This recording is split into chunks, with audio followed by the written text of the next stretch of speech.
Hello students, welcome to my YouTube channel.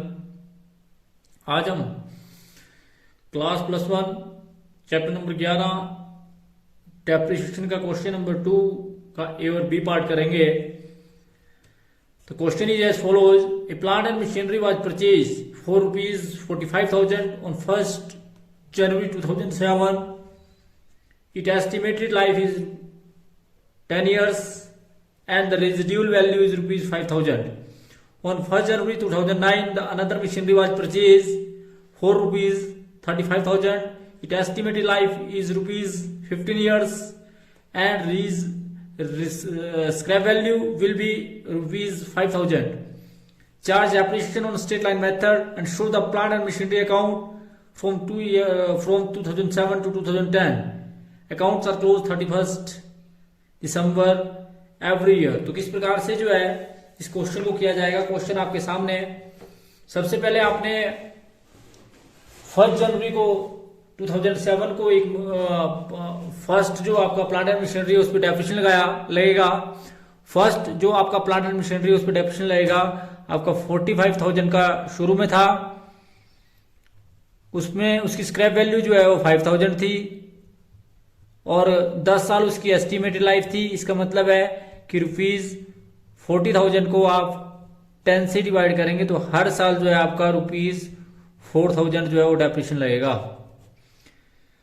उसके बाद 4,000 per annum जो है आपका जो है उस पर डेप्रिसिएशन लगेगा। उसके बाद आपने सेकंड मशीनरी जो खरीदी वो अगले साल खरीदी, 2009 में खरीदी। तो 2009 में भी आपने शुरू में खरीदी तो वो मशीनरी आपकी 35,000 की थी। 5,000 उस पर स्क्रैप वैल्यू थी और 15 ईयर्स उसकी लाइफ थी। 15 ईयर्स उसकी टोटल एस्टिमेटेड लाइफ थी। दैट मीन्स की ₹30,000 को आपने 15 से डिवाइड किया तो हर साल जो डेप्रिसिएशन लगेगा वो ₹2,000 डेप्रिसिएशन लगेगा। तो इस प्रकार से इसका वर्किंग नोट मैंने आपको बताया भी किस प्रकार से मशीनरी पर जो है वो डेप्रिसिएशन लगेगा। उसके बाद क्वेश्चन करते हैं। तो जब भी आप कभी अकाउंट बनाते हैं, जैसे आपको क्लियर बताया हुआ पहले ही कि आप जब भी अकाउंट बनाते हैं तो सबसे पहले आप ऊपर लिखते हैं प्लांट एंड मशीनरी अकाउंट। जिस अकाउंट को आप बना रहे हो उस अकाउंट का नाम, पहला column left hand side debit side and right hand side is credit side. पहला कॉलम डेट का, फिर पर्टिकुलर्स, फिर लेजर फोलियो, फिर डेबिट अमाउंट इन रुपीज और फिर date, particular, ledger folio and credit amount in rupees. तो किस प्रकार से जो है इसको किया जाएगा। 2007 जनवरी 1 में आपने एक मशीनरी खरीदी और जो आपने ये मशीनरी खरीदी वो खरीदी थी 45,000 में।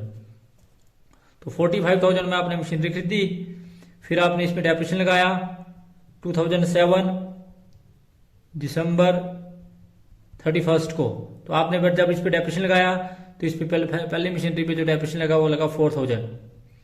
4,000 डेप्रिसिएशन लगाने के बाद आपके पास जो बैलेंस बचा 31 दिसंबर 2007 को और जो टोटल वो आपका वो हो गया जी आपका 41,000 आपके पास बैलेंस बचा और टोटल जो आपका आमने सामने 45,000 एंड 45,000। उसके बाद 2008 और जनवरी 1 आपके पास मशीनरी का बैलेंस है। शुरू में टू बैलेंस ब्रोट डाउन, वो आपके पास बैलेंस बचा 41,000। 41,000 की मशीनरी पे 2008 दिसंबर 31 को आपने डेप्रिसिएशन लगाया बाय डेप्रिसिएशन अकाउंट और वो लगाया 4,000। तो आपके पास बैलेंस बचा 37,000। फिर आपने इसका टोटल किया तो total of both side are equal to each other, that is 41,000 and 41,000।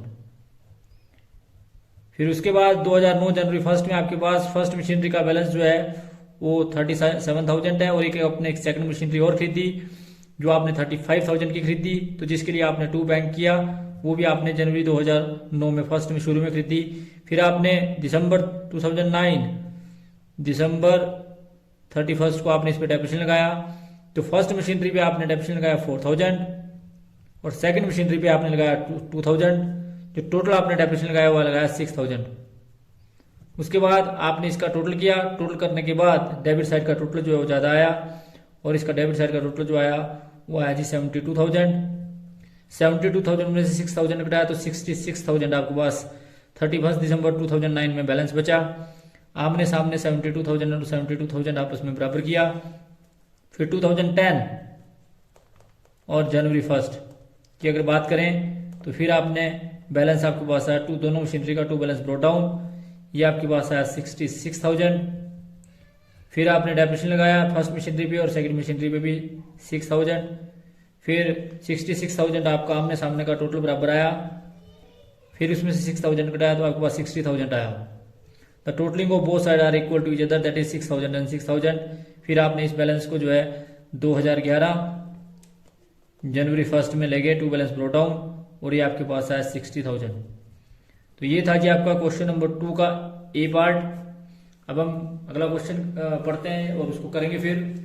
तो अगला क्वेश्चन है आपके पास बी पार्ट। इसका बी पार्ट, ऑन 1 जनवरी 2007 a trader purchase machinery of ₹55,000 and it was it's estimated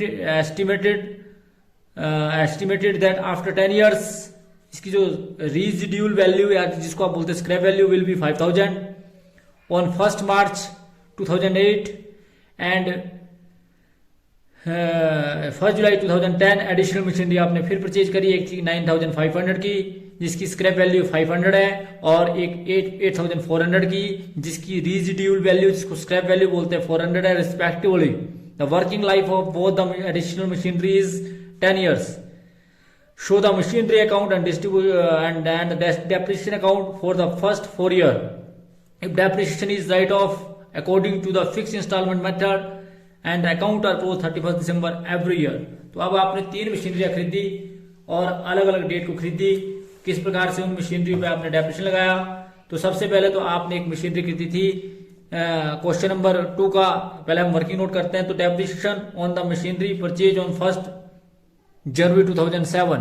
तो जो 2007 को आपने शुरू में जो मशीनरी खरीदी उस पर कितना डेप्रिसिएशन लगेगा? Depreciation on the machinery purchase on 2007। तो 2007 पे जो आपने मशीनरी खरीदी उस पर कितना डेप्रिसिएशन लगाएंगे हम? तो आपकी जो मशीनरी थी वो थी जी 55,000 की। 55,000 में आपने खरीदी जिसकी स्क्रैप वैल्यू 5,000 थी। इसकी एस्टिमेटेड लाइफ 10 साल थी। इसका मतलब है कि आपने ₹50,000 को 10 से डिवाइड किया तो आपको जो हर साल डेप्रिसिएशन लगेगा वो ₹5,000 लगेगा।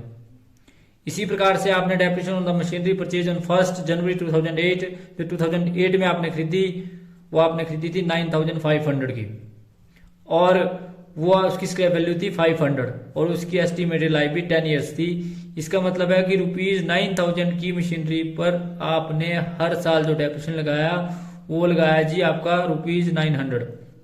फिर आपने सेकंड मशीनरी जो है जुलाई 2010 में खरीदी, थर्ड मशीनरी जिसको आप बोल सकते हैं 8,400 की, जिसकी स्क्रैप वैल्यू जो है वो 400 है और इसकी एस्टिमेटेड लाइफ भी 10 ईयर्स है। इसका मतलब है कि 8,000 का 10 से आपने डिवाइड किया तो हर साल का तो लगेगा 800, परंतु क्योंकि ये 6 महीने यूज हुई तो पहले साल जो डेप्रिसिएशन लगेगा वो 6 महीने का आपका ₹400 लगेगा। तो इस प्रकार से इसकी कैलकुलेशन के बेस पे हमने जो इसका वर्किंग नोट बताया। अब पूरा क्वेश्चन करते हैं जिससे आपको और अधिक क्लियर हो जाएगा कि किस प्रकार से इस क्वेश्चन को करेंगे हम। तो क्वेश्चन आपके सामने क्वेश्चन नंबर 2 का बी पार्ट। तो किस प्रकार से क्वेश्चन को किया जाएगा? तो सबसे पहले तो आपने ये देखा कि आपके पास एक मशीनरी थी जो आपने परचेज करी थी 2007 में। तो सबसे पहले आप मशीनरी अकाउंट बनाएंगे। जब मशीनरी अकाउंट बनाएंगे तो आप ऊपर लिखेंगे मशीनरी अकाउंट। जिस अकाउंट को आप बना रहे हैं उस अकाउंट का नाम जो है वो बिल्कुल सेंटर में लिख दिया जाएगा। तो सबसे पहले आपने लिखा ऊपर मशीनरी अकाउंट। जिस अकाउंट को आप बना रहे हैं उस अकाउंट का नाम machinery account. Left hand side is called debit side and right hand side is called credit side. फिर पहला कॉलम आपका डेट का, फिर पर्टिकुलर का, ledger folio, amount in rupees, date, particular, ledger folio and amount in rupees. 2007 जनवरी 1 को आपने एक मशीनरी खरीदी टू बैंक 55,000 की। 55,000 की जो आपने मशीनरी खरीदी उस पर 2007 दिसंबर 31 को आपने डेप्रिसिएशन लगाया बाय डेप्रिसिएशन अकाउंट और ये लगाया जी आपने 5,000 का। 5,000 का डेप्रिसिएशन लगाने के बाद आपके पास बैलेंस कैरी डाउन बचा और जो बैलेंस कैरी डाउन बचा आपके पास वो बचा 50,000। टोटल आपने किया 31 दिसंबर 2007 को ही। तो टोटल आपने किया तो ये आपके पास आया 55,000 एंड 55,000।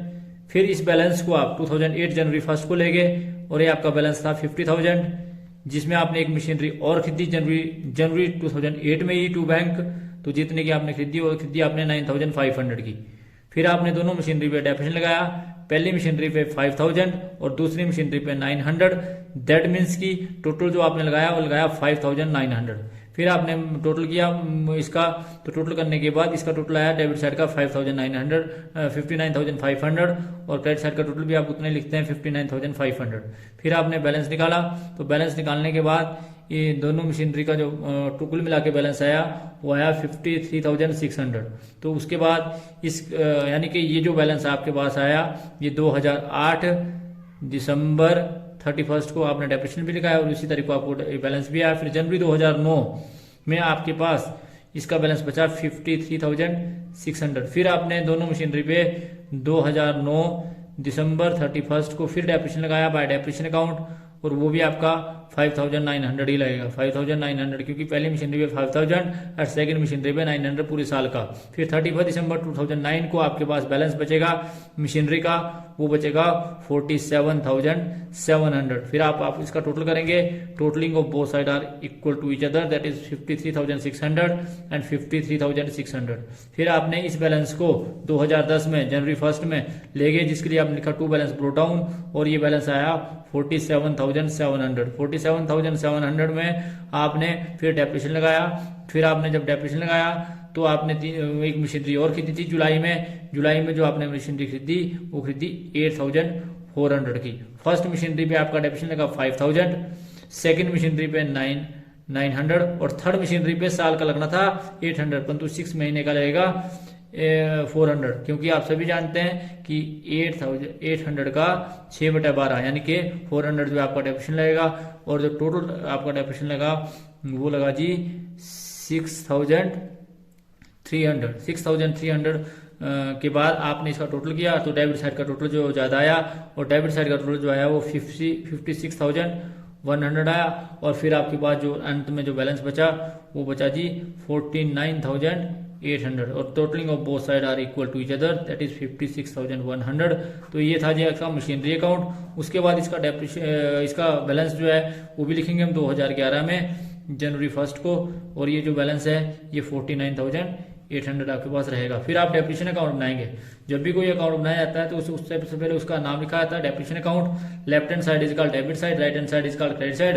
पहला कॉलम डेट का, फिर पर्टिकुलर्स का, ledger folio amount in rupees, date particulars, ledger folio amount in rupees, credit amount in rupees जो आपका आया। तो सबसे पहले आपने टू मशीनरी करी जी, कब क्यों मशीनरी में आपने ट्रांसफर किया 2007, और सारी एंट्रियां जो है वो दिसंबर 31 की हैं, 2008 भी दिसंबर 31 की। तो सबसे पहले तो बात करते हैं 2007 में आपने टू मशीनरी करी, और टू मशीनरी का जितना आपने डेप्रिसिएशन लगाया पहले साल 5,000 वो ट्रांसफर किया। फिर आपने 2007 दिसंबर 31 को ही आपने इसको प्रॉफिट एंड लॉस अकाउंट में ट्रांसफर किया, तो जिसके लिए आपने एंट्री करी by profit and loss account, और ये अमाउंट भी जो है आपका 5,000 है। इस प्रकार से आमने सामने आपने टोटल बराबर किया 5,000। उसके बाद टू मशीनरी आपने 2008 31 दिसंबर को फिर आपने जितना डेप्रिसिएशन लगा, और जो सेकंड ईयर में आपका डेप्रिसिएशन लगा वो लगा 5,900। तो 5,900 आपने डेप्रिसिएशन अकाउंट जो है मशीनरी अकाउंट में ट्रांसफर किया, और इसी प्रकार से फिर 2008 में दिसंबर 31 को यही अमाउंट जो है आपने बाद में प्रॉफिट एंड लॉस अकाउंट के डेबिट साइड में ट्रांसफर किया, जिसके लिए आपने एंट्री करी by profit and loss account 5,900।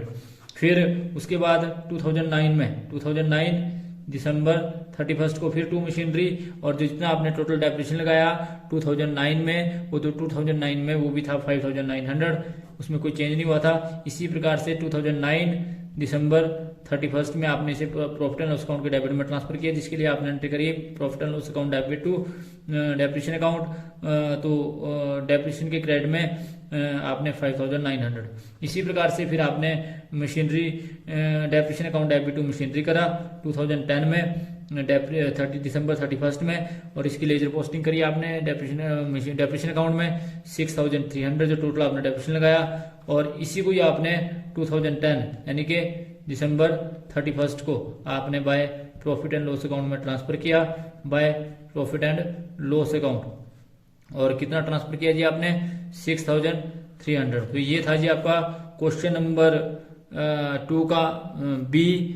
तो thanks for watching the video, please like and subscribe my channel, thank you.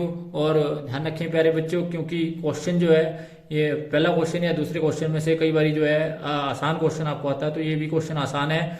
इसमें केवल मात्र क्वेश्चन के अंदर क्या था कि आपने एक से ज्यादा जो है असेट को परचेज किया और फिर उस पर डेप्रिसिएशन लगाया, जिसमें आपने थोड़ा सी टाइम पीरियड का भी ध्यान रखा। अगर टाइम पीरियड बीच में खरीदा तो आपका 6 महीने का डेप्रिसिएशन लगा, जैसे बी पार्ट में आपने देखा। अगले क्वेश्चन के अंदर आप जो है फिर देखेंगे कि किस प्रकार से जो है अगर कोई आप असेट पर सेल करते हैं तो किस प्रकार से जो उस पर डेप्रिसिएशन लगता है और क्या आपको प्रॉफिट होता है लॉस होता है, उसी किस प्रकार से एंट्री की जाएगी। वो अगली वीडियो भी जो आपकी बहुत ही इंपॉर्टेंट होने वाली है क्वेश्चन नंबर 3, 4, 5 की, तो उसको भी आप बड़े ध्यान से देखें। Thanks for watching the video, thank you.